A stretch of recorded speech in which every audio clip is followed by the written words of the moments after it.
where you are. That's the whole thing about law. law. But he made a point. Hold on. He made a point. I understand that. I don't understand that some people believe that going to the Federal High Court. Let me get the name again from Adamawa State. Yeah. Oh, sorry, we've lost you. Yeah. Please try to call again. You know what? I believe... I don't want to take this discussion away. No, we are not taking it. In fact, we are dwelling on the Saraki issue and the asset declaration topic properly. And let's also be careful. We are not all of these things. All of these are sub judice. Okay. That's the thing. So I would not like to comment on something that is untested. I do not want to say so person is guilty or not. No, nobody's even saying anybody is guilty. No, nobody. It's just the fact of.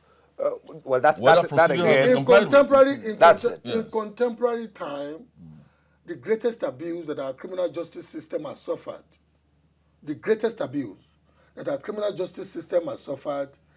is what I call legal acrobatics or legal fishing.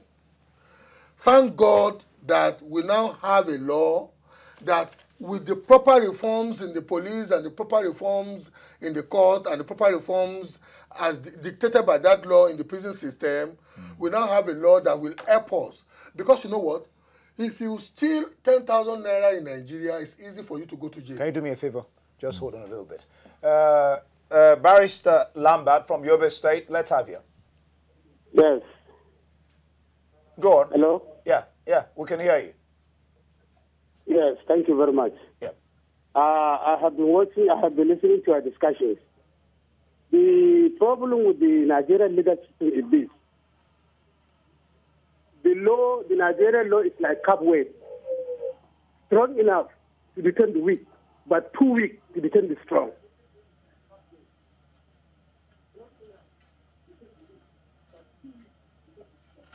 Now, the issue is simple. If you are rich, you are taken to a court. Instead of pursuing the substantive matter, the moment the accused person is granted bail, that is the end of the matter.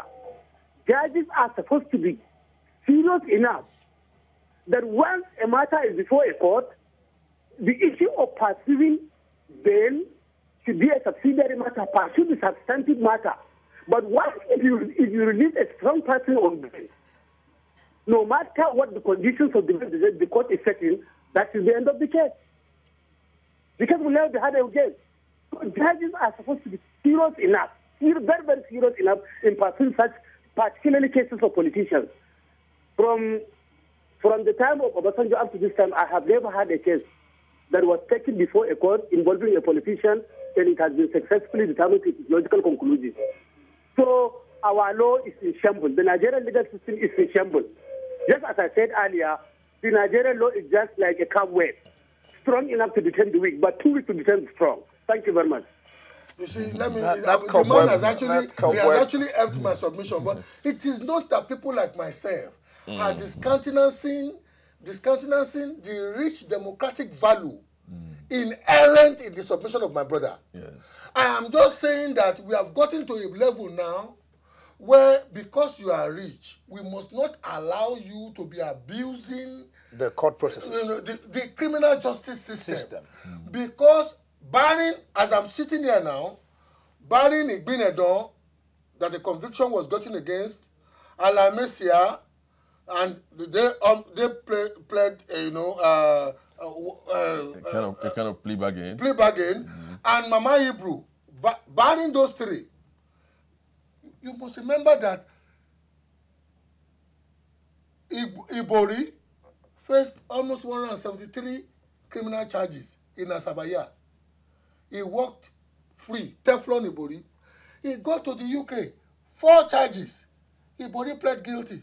Before, he didn't want to abuse the court. That seems to be what Barrister Lambert was trying to That is why people like me raise. That is why I'm celebrating the ACJ, the Administration of Criminal Justice Act that has just come into being. Because if you are rich in Nigeria, if you steal 10,000, the law will quickly deal with you. If you steal 10 billion, and you can ring-fence like between 50 million to 150 or 200 million for legal this thing, my brother, nobody will touch you. And that law has done now is that whilst you are doing your legal rigmarole, doing your legal acrobatics or legal fishing. Well, Odiadi seems to be laughing. I don't know why you're laughing. Because Mr. Gbola Oba is indirectly indicting the profession that, you know. All right. Forgive me. No, but the truth of it. I will need you tomorrow. I agree to that. Whether you need it tomorrow is not the issue. The issue is that we're trying to do a fair, square analysis about all these things so that Nigeria can be the best for it. Oh, yes. All right. All right. The Code of Conduct Bureau seems to be handicapped when it comes to dealing with past officials who may have enriched themselves corruptly after leaving office, as they depend on petitions from citizens to commence investigations. I don't know how. Porous infrastructure. What else? Because it seems that's where the personnel and infrastructure. That's where you need citizens enlightenment. There used to be a time in Nigeria where all you needed was to take an affidavit and say, I know that so person has enriched himself this way. Even the then head of state suffered it, Murtala Mohammed.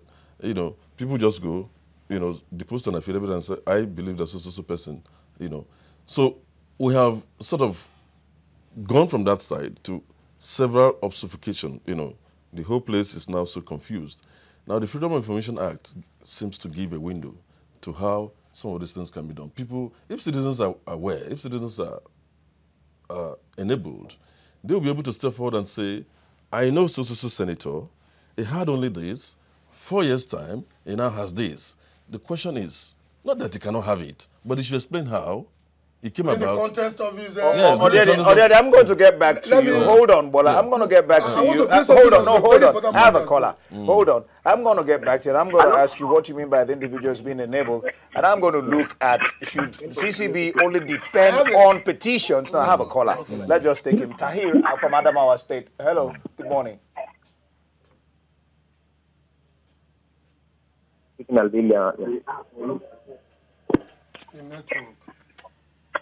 Go on, Tahir. Hello? Yeah, go on. Good morning, sir. Good morning to you. Hello? Yeah, go on, we can hear you. Good morning, sir. Good morning once again, go on. You are speaking with Dairu Yaya from Adamawa State. Okay. Yes, I want to say that Saraki must be charged to court because what he did was totally not good. Tahir, I don't know whether you can hear me. We're actually talking about asset declaration, but he has to come in. So, Bukola Saraki, the Senate President, is not particularly the topic of today, but I mean, there's no how he can't come into this talk. Okay. All right. Please, good. I want to build something upon the good foundation. Okay, let him build on it. Then I'll come back to what you mean by citizens being enabled. Enablement. Yeah. You see, he has made a very good point. We generally know that our institutions are weak on two fronts. Our institutions are weak in the area of capacity of personnel, both in intellectual capacity and the numerical capacity. I was giving you the example of the Code of Conduct Bureau having to deal with more than 150,000 elective, appointive, and senior civil service earlier on to verify. Yeah, go on. It's not easy. Number two is that we know that also infrastructure-wise, our institutions are weak. So that is why somebody like me is canvassing for the incentivization of the fight against corruption. What do I mean by that? I'll give you a simple example. Look at the Halliburton case. The Halliburton case involved some American citizens and some Nigerian citizens. The American citizens in the Halliburton case are now cooling their ears in jail in America. You know why? Because in America, as my brother is a lawyer now, and I used to be a journalist, I could just come to him and say, you know what, I have reasonable evidence to believe that Gbola Oba, public officer in Mushi local government, is a thief. Because I know him before he became local government chairman. When he became local government chairman, this is what he says his word. This is what the Gbola Oba I used to know. You know what the law in America, I've forgotten the name of the law, but what the law says in America is that After convicting Gbola Oba and seizing the property from Gbola Oba, 10% of the things seized from Gbola Oba must be given to the person who initiated the investigation. So for me, I want to believe that so many unemployed graduates, so many brilliant young lawyers will find this thing. I'm not saying it's going to be easy, but it's about time too. We incentivized the fight against corruption. Okay, so you mean by that you mean that the people who bring these things before should earn income out of the outcome. I was reading the code of conduct. That you know might make some sense. People will then begin to take it serious. But that's not even where but it has its own drawbacks. It does have its own drawbacks. It works in jurisdictions like. But again, even though it's just like you're talking. One of the points he has made, which I quite enjoy, is in terms of intellectual capacity and infrastructure capacity. There is a system by which, as you are making your declarations, it is immediately going into public record in such a manner that anytime you come and do something that is not there, for example, you cannot say, I have so-so-so, I have so-so-so, I have so-so-so. It will be triggered. There will be red flags that this is not true or this is true. People who do anticipatory declaration, you know, those kinds of. But it will take a human being to feed that information into you have to deal with that too. All right, all right, Odiadi, just give me a moment. Just keep your thoughts together, please, for me. Don't lose it. Shuaibu, good morning. Hello, Shuaibu. Hello. Yeah, go on. Hello, this is Shuaibu Ibrahim calling from Makwa, Niger State here. Okay, thanks for calling in. Hello. Yeah, go on. We can hear you. Yes. Please permit me, you the host, permit me to welcome your guest here.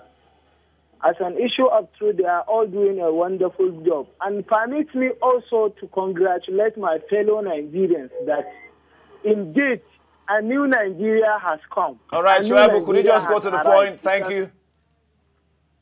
Hello? Yeah, just go to the point. Thank you.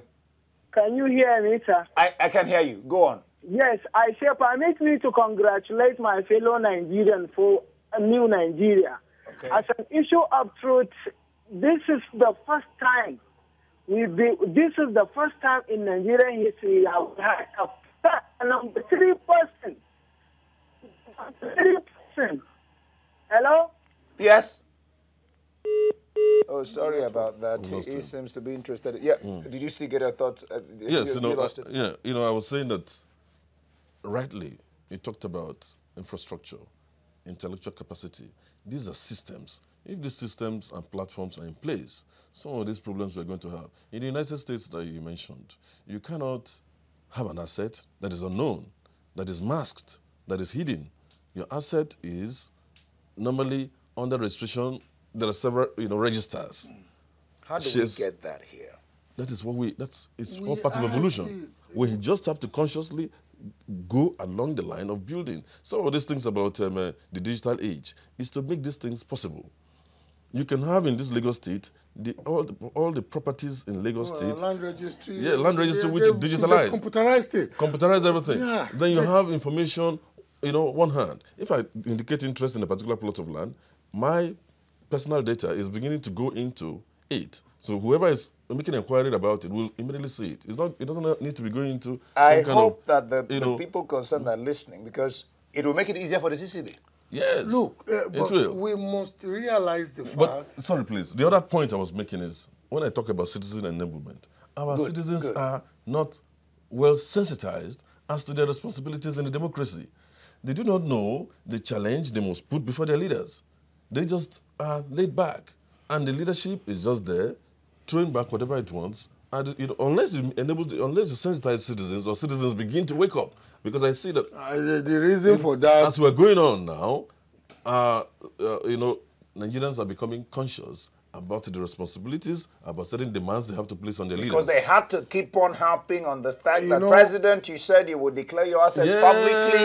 And if they didn't do that, I can tell you the President may not have done it by now. Well, hypothetical. Within the 100-day window, and when the campaign was this thing, he complied. Oh, thank God he complied. And like I said earlier, you see, there's something you cannot take away from the point my brother has made. And that point is that an enlightened citizenry will inevitably engender good governance. Good. I agree with that. I have noticed. You know, know but what, don't forget that. You know what? Don't forget what started this this talk is the fact that can they also find a way without waiting for petitions? Oh, they will tell you. I'm not holding brief for them. They will tell you they do, but that the enormity of the task before them is such that you must also engage them. You must also work with them. But you see, let me give you a typical example. Somebody was lambasting me on Twitter about a week ago when I made the point that, you know what, as positive as the public declaration of the president and the vice president is, that the dictate of the CCTB, of the CC, of the Act says that their wives and their children's assets must also be declared. We have a public that is very unenlightened. And people indeed, even within the context of that unenlightened circumstance, arrogate the right to talk down those who have taken the pain. I'm not a lawyer, but I sometimes read acts, because if you call me to come and talk an issue, all right. I will read. You would expect that. You would expect that. We have to. I don't have all the time in the world now, but I have to throw out this because it's very important. And briefly, you know, just throw that. What happens to public officers who seldom declare their assets even after the expiration of their tenure? And what happens to individuals who don't declare their assets? Let me tell you, we are beginning to have a new regime. What I mean a new regime, I say certain kinds of issues come up in society that begin to foster or to foster in the society certain values, certain approach to things. Now, as a declaration, after this Senate President saga, we'll be taken more seriously. Oh, yes. You get the point? Do you think it should be made mandatory? No, it's mandatory. I mean, at the level of giving to the CCB is mandatory, but at the level of making it mandatory. Cross-checking after you've left office. No, they do. They do the conference and. But you know, but there's another danger. At times, it can be used as a weapon of political control. That is what this whole thing about the Senate President saga is, you know, alluding to. Do you understand? Well, everything that has an advantage has a disadvantage. You know, people can say, we know that you have one on you. You declared for, you know, your asset declaration is incomplete. We have it on you. When you don't comply with certain kinds of political behavior, we can throw it back at you and say, listen, this man. Because you allowed them to. Yes. By being, by being mischievous. And being non-compliant. So that's part of the problem that you see. You cannot be rewarded for mischief if you deliberately misinform, and I have it against you. I can use it to control you. That is. Can we get to a stage where we can say? That is what we tell our children. Let us see the asset declared by all public officers since 1999. You know what?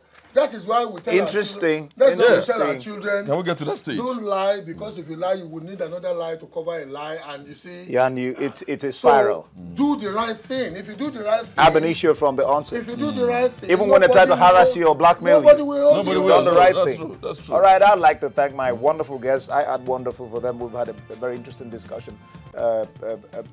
Barrister or? Tony Odiadi, I know, but barrister. Tony Odiadi? Yes. Okay, good. I'm correct. And then Gbola Oba. Who wants to be? Not on this show. Call him a corruption watchdog. No, I'm not one of those ones. Are you denying you're not one of those ones? I'm not one of those corruption watchdogs. So, because come to think of it as an entrepreneur, I go to places sometimes. I'm not one Nigerian that will be pretending on TV. Sometimes I'm constrained to pay bribe. And I do sometimes. I wish we had time. I wish we had time because thing in Nigeria. Sorry, I wish we had time because the question of the question of private. How do we deal with private people like Gbola Oba? But no. Sometimes you get the system will constrain you. All right, and that has been on Talk Time on the show TVC Breakfast Show this morning. I've had Gbola Oba. Thank you so much for being here. And Barrister Tony Odiadi for being here, spending your time waking up that early in the morning to join us here.